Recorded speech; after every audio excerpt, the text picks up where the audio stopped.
আপনার বৌমা কোথায় থাকেন স্যার? আমার বৌমা ভাতারের কাছে থাকে। তার মানে আপনার ছেলের কাছেই গুজরাটে থাকে। লাও বাবা, কি বলছি আর কি বুঝছি।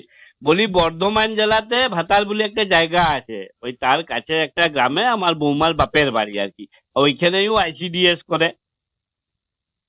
ও আচ্ছা। আহ, আচ্ছা স্যার, আপনার মিসেস কোথায় থাকেন?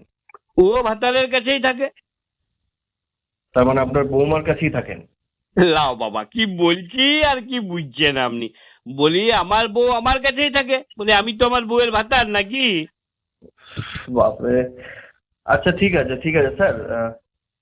বলছি স্যার, আমাদের প্রতিনিধি খুব শীঘ্রই আপনার বাড়িটা সার্ভে করার জন্য যাবে, তো আপনার ছাদটা অ্যাপ্রুভ হয়ে গেলেই কিন্তু আপনাকে টাকাটা আমাদের অ্যাকাউন্টে জমা করে দিতে হবে। ওটা আপনি মানে যত তাড়াতাড়ি করবেন আমরা প্রসিড তত তাড়াতাড়ি করতে পারবো আর কি, কাজটা